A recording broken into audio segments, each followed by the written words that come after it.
आज का ये खास दिन उन महिलाओं को समर्पित है जिन्होंने अपने हौसले, अपनी मेहनत और अपनी काबिलियत से इस दुनिया को बेहतर बनाया है। उन महिलाओं को सलाम है जो इस सिर्फ ना ही घर ही परिवार में बल्कि समाज और देश के हर कोने में अपनी पहचान बना रही हैं।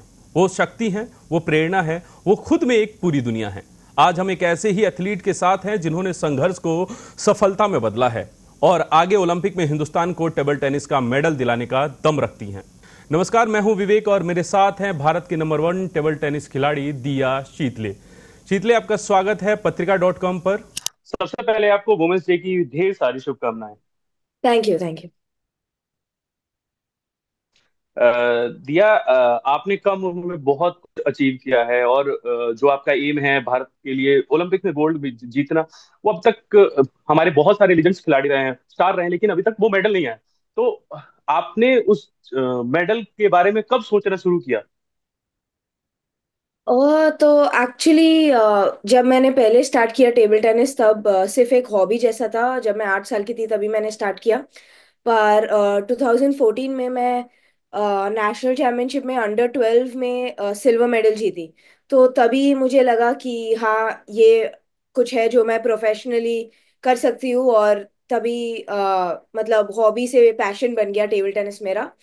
और उसके बाद मैं एक्चुअली जर्मनी भी जाने लगी इंटरनेशनल ट्रेनिंग के लिए, अब्रॉड ट्रेनिंग के लिए। फिर बहुत इंटरनेशनल टूर्नामेंट्स भी खेलने लगी। तो वैसे ही एक्चुअली जर्नी स्टार्ट किया। और आई थिंक तब से ही ये गोल था कि ऑफ कोर्स अल्टीमेटली इंडिया के लिए गोल्ड मेडल ओलंपिक्स और वर्ल्ड चैंपियनशिप और सब बड़े इवेंट में जीतना है। दिया, इंस्पिरेशन कहाँ से मिली? कब ऐसा लगा कि अब मुझे मतलब इस स्पोर्ट्स में जाना है और भारत के लिए मेडल जीतना है? तो मुझे लगता है कि मैं बचपन से ही बहुत ही एक्टिव चाइल्ड थी। मतलब कुछ ना कुछ करती ही रहती थी। पर जब मैंने टेबल टेनिस खेलना चालू किया, जैसे मैंने बोला, पहले सिर्फ हॉबी था, मतलब कुछ था जो मैं फ्री टाइम में कर रही थी। पर वो नेशनल मेडल जीतने के बाद अंडर 12 कैटेगरी में मुझे मतलब बहुत पसंद आने लगा गेम। और ऐसा लगा कि मतलब यही है जो मैं पूरा टाइम कर सकती हूँ। तो तभी था जब मैंने सोचा कि ये मैं प्रोफेशनली टेकअप करूंगी।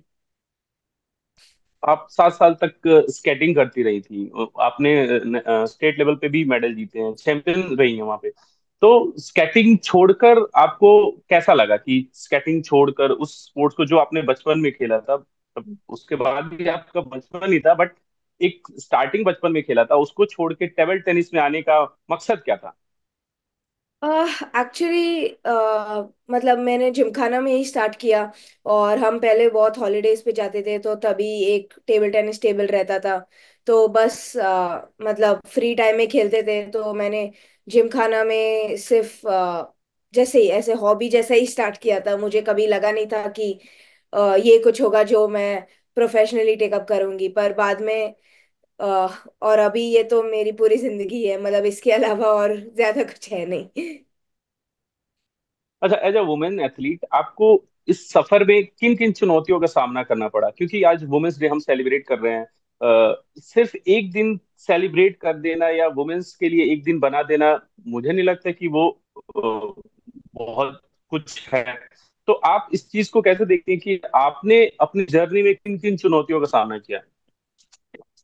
अह तो मुझे लगता है अभी तो टाइम्स बहुत ही बदल गया है। पहले ऐसा था कि जैसे अगर आप क्रिकेट में देखोगे तो मेंस क्रिकेट को बहुत ज्यादा इम्पोर्टेंस दिया जाता था।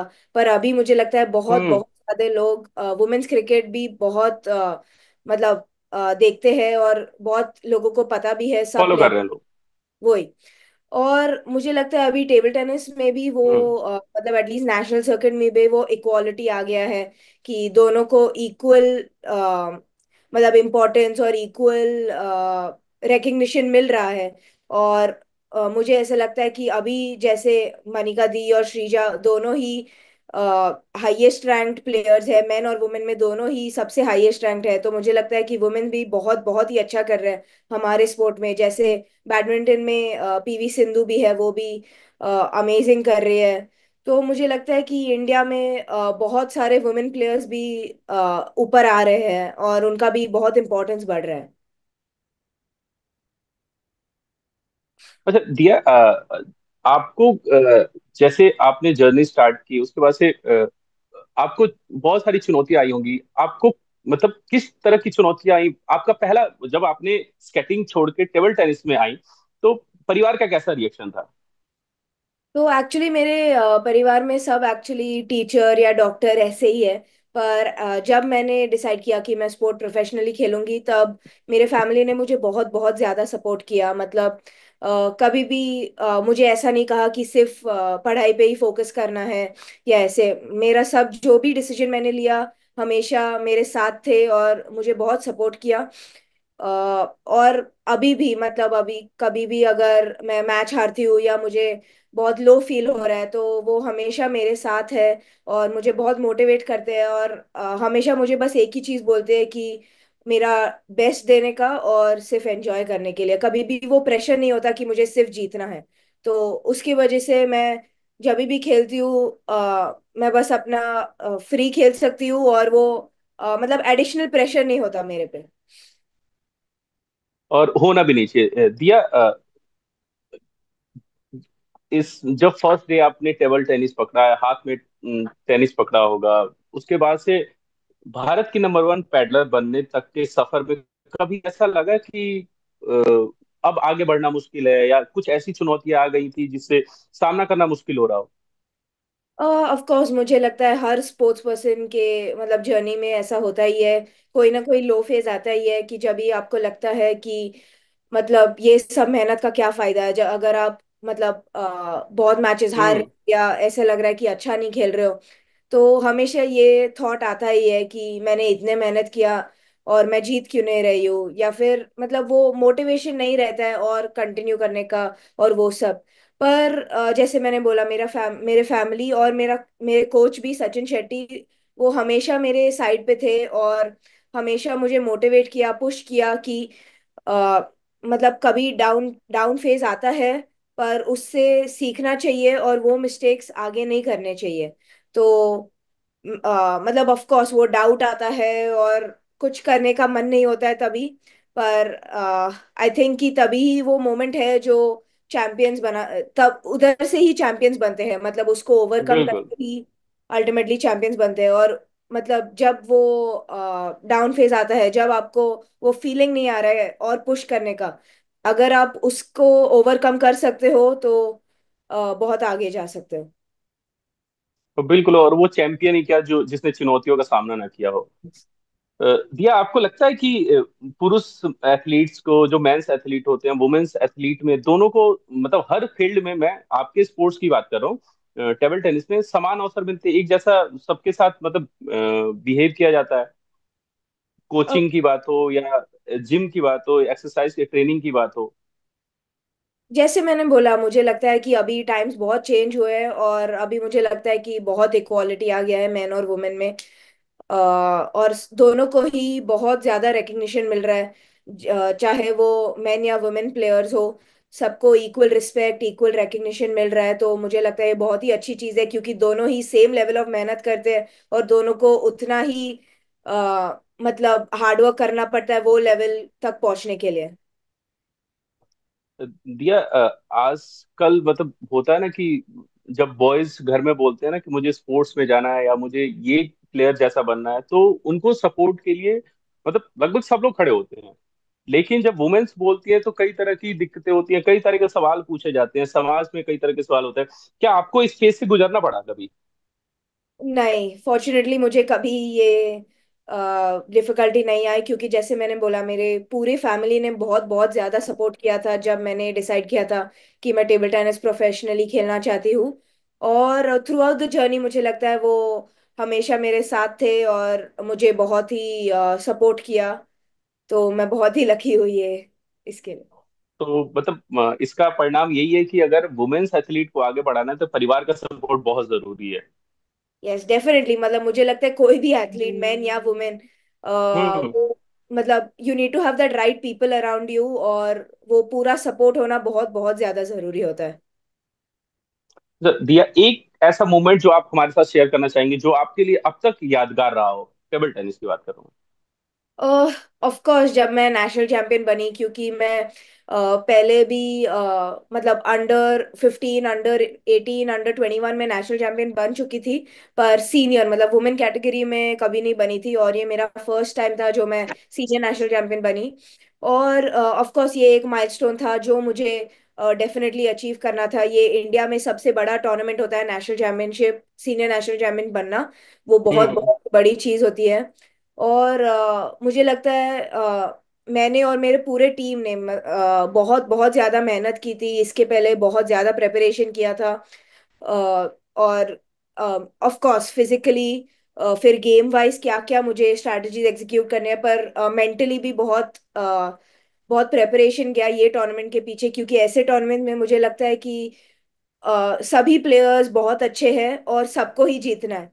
पर जो आई थिंक उस मोमेंट पे मेंटली स्ट्रांग रह सकता है, वो ही नॉर्मली जीतता है। तो मेंटल प्रिपरेशन भी बहुत किया था, और मैं बहुत बहुत खुश थी कि मैं एंड में जाके नेशनल चैंपियन बन सकी और इंडिया नंबर 1 बन सकी।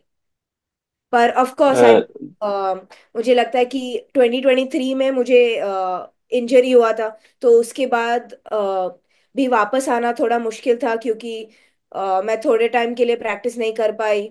और तभी भी जब नेशनल चैंपियन था लास्ट ईयर, जब नेशनल चैंपियन था नेशनल चैंपियनशिप था, तब मैं मतलब फुल 100% नहीं थी। तो मुझे ऑफ कोर्स लास्ट ईयर भी बनना था नेशनल चैंपियन, बट वो इंजरी की वजह से आई थिंक मैं फुली प्रिपेयर नहीं थी। पर इस बार मैंने सब बहुत अच्छा प्रिपरेशन किया था, तो मैं बहुत बहुत खुश हूँ कि मैं जीत पाई। चल दिया, एक चीज और मैं पूछना चाहूंगा आपसे कि ओलंपिक्स गेम्स आप भी फॉलो करती होंगी और टेबल टेनिस तो जरूर फॉलो करती होंगी।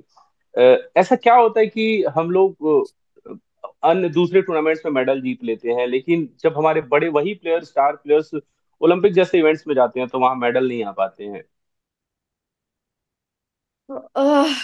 आई थिंक वो भी मतलब आप देखोगे अगर लास्ट ईयर्स में, तो बहुत लोगों, बहुत इंडियन प्लेयर्स ने ओलंपिक्स में भी बहुत बहुत ही अच्छा किया है। आई थिंक दूसरे कंट्रीज का ये है कि वो लोग उनका पूरा जो स्पोर्ट्स इकोसिस्टम है वो बहुत बहुत ही स्ट्रांग है। और इंडिया में जैसे मैंने बोला अभी बहुत बेटर हो चुका है पहले टाइम से। एंड आई थिंक कि और एक चीज है कि मुझे लगता है स्पेशली टेबल टेनिस में जो चाइना, हम्म। जापान और सब बाकी एशियन कंट्रीज के प्लेयर्स हैं, वो बहुत बहुत यंग एज से स्टार्ट करते हैं, जैसे 2 या 3 ईयर से स्टार्ट करते हैं। और उनका बेसिक्स बहुत बहुत ज्यादा स्ट्रांग होता है। तो जब तक वो सीनियर कैटेगरी में आते हैं उनको ऑलरेडी वो एक्सपीरियंस एक्सपोजर मिल चुका होता है, क्योंकि वो इतने कम उम्र से स्टार्ट कर चुके हैं खेलना। तो जब वो फाइनली सीनियर लेवल में आते हैं तब उनका वो फाउंडेशन भी बहुत स्ट्रांग होता है। और मेरे को लगता है उसकी वजह से ही वो लोग ये हाई लेवल्स पे परफॉर्म कर पाते हैं।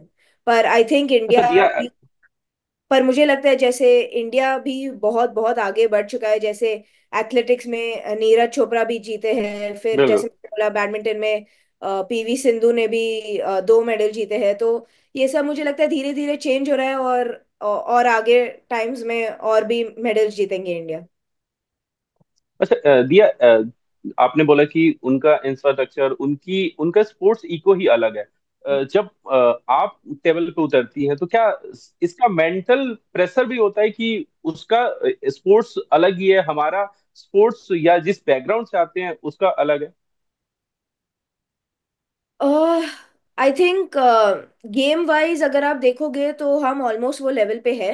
सिर्फ मुझे लगता है वो थोड़ा मतलब हम अपने आप पे ही वो मिथ है कि हम उनसे थोड़ा इंफीरियर है या सब। और जब हम वो मतलब उसके बारे में उतना सोचते नहीं है और अपने आप पे पूरा बिलीव करके जाते हैं, तो मुझे लगता है इंडियन एथलीट्स किसी को भी हरा सकते हैं, क्योंकि हमारे पास वो इतना टैलेंट है।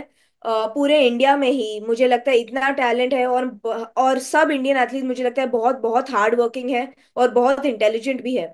तो आई थिंक कि सिर्फ अगर हम वो मेंटल एस्पेक्ट और ज्यादा इम्प्रूव कर सकते हैं, तो आई थिंक डेफिनेटली हम अ, कोई भी फॉरेन कंट्रीज को हरा सकते हैं और बहुत ज्यादा मेडल जीत सकते हैं। बिल्कुल दिया, भारत में इतनी क्षमता तो जरूर है कि हम लोग विश्व को, किसी भी एथलीट को हरा सकते हैं, लेकिन कहीं ना कहीं सिलेक्शन प्रोसेस या बहुत सारी खामियां हैं जो उसको दूर करने की जरूरत है। ऐसा मैं फील कर रहा हूँ। क्या आपको भी ऐसा कभी फील हुआ है कि इन सब चीजों में बदलाव की जरूरत है, फेडरेशन के सिलेक्शन प्रोसेस में, या उनकी तरफ से कुछ दी जाने वाली सुविधाओं में जो आपको एसेंशियल हो और नहीं मिल पाती हो, मतलब आपको इन द सेंस कि एथलीट्स को नहीं मिल पाती हो? तो क्या कुछ ऐसी चीजें आप बताना चाहें जिसमें बदलाव की जरूरत है अभी भी? एक्चुअली मुझे बहुत बहुत ज़्यादा सपोर्ट मतलब मिल रहा है गवर्नमेंट के साइड से। जैसे वो टॉप स्कीम जो है, उसके वजह से हम्म। हम जो एथलीट्स हैं, हमें इंटरनेशनल टूर्नामेंट्स के लिए भी वो स्पॉन्सर करते हैं, टॉप स्कीम स्पॉन्सर करता है। और ट्रेनिंग के लिए भी, जैसे मैं अगर अब्रॉड जाती हूँ या मेरा फॉरेन कोच जब इंडिया आता है मेरे ट्रेनिंग के लिए, तो वो बहुत हेल्प कर रहे हैं एक्चुअली। और आई थिंक कि जैसे मैंने बोला, बहुत बहुत चेंजेस आ चुके हैं already sports, like the way people look at sports in India, and that is really changing I feel. अगर आप देखोगे कि पहले के टाइम्स में ऐसा था कि बहुत कम इंडियंस थे जो स्पोर्ट्स प्रोफेशनली मतलब टेकअप करते थे या कोई भी स्पोर्ट्स में करियर बनाता था। पर अभी अगर आप देखोगे तो बहुत सारे एथलीट्स हैं जिन्होंने स्पोर्ट्स को अपना करियर बनाया है। और हम्म। आई थिंक गवर्नमेंट बहुत ट्राई कर रहा है सब एथलीट्स को सपोर्ट करने को, ताकि हम सब ओलंपिक्स में मेडल जीत पाए। बिल्कुल, आपने और आपकी जैसी बहुत सारी एथलीट हैं जिन्होंने भारत को कम उम्र में मतलब अपनी शुरुआत की और भारत को अब तक यहाँ तक पहुंचाया है। और उम्मीद उन आप लोगों से बहुत ज्यादा है। मैं एक सवाल पूछना चाहूंगा और कि इस जर्नी में, मतलब मैं अगर मान लीजिए कोई 8 साल 9 साल की बच्ची स्टार्ट करना चाह रही है स्पोर्ट्स, किसी भी स्पोर्ट्स में, सबसे पहले उसके लिए क्या जरूरी चीज है?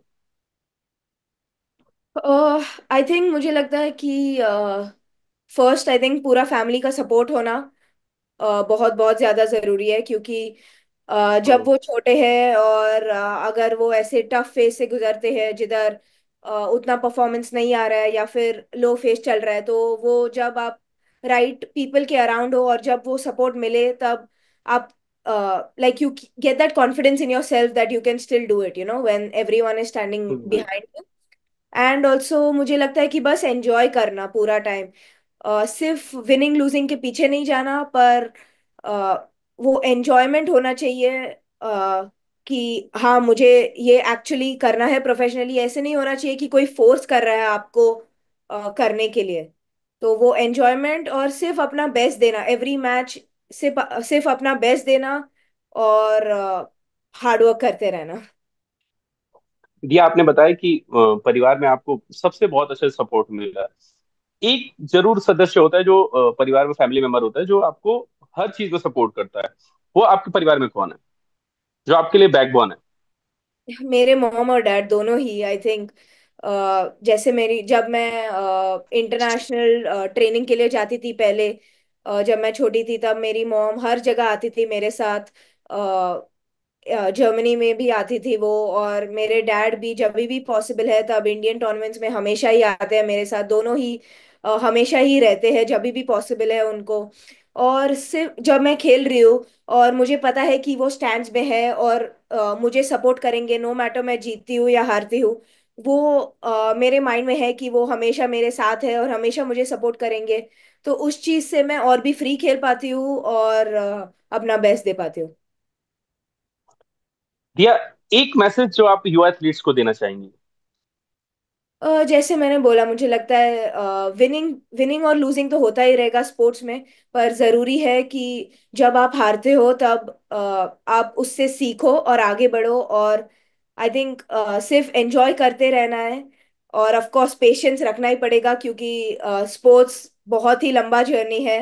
कुछ भी आसानी से नहीं मिलता है, बहुत हार्डवर्क करना पड़ेगा। और पर एंड में आई थिंक फाइनली अगर आप हार्डवर्क करोगे तो आपको रिजल्ट्स मिल ही जाएंगे।